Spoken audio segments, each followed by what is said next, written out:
بيقول لي ايه بقى؟ اتحداك تعمل توليفه قهوه تخلينا نبطل السجاير. طب ما تيجي اقول لك على توليفه قهوه من كتر ما هي هتعدل مزاجك، هتخليك تنسى السجاره. ويلا يا عم عبد الله. انواع القهوه في العالم هو البن الكولومبي، فهناخد 100 جرام من البن الكولومبي، ميزز جدا وفي نفس الوقت بيديك طعم لا يعلى عليه في قلب القهوه. هننزل ب 100 جرام.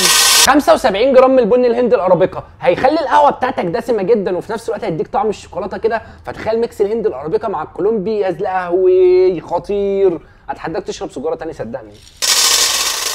نسبة كافيينه عالية جدا وفي نفس الوقت بيظبط لك وش القهوة، هو الفيتنامي. فهناخد 50 جرام من البن الفيتنامي.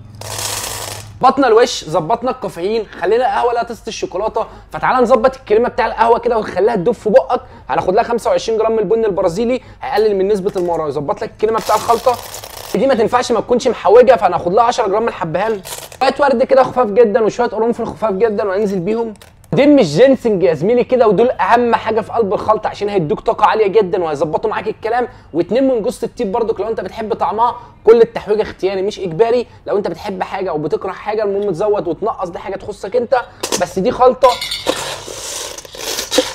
تتاكل، انت فاهم؟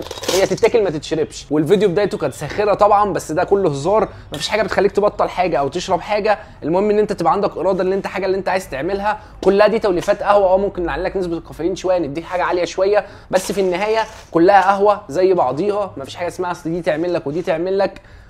وفي النهايه لو انت ما تعرفنيش، انا علاء فوده وبقدم لك محتوى عن القهوه. تعال نروح نطحن ربع كيلو ده ونعبيه.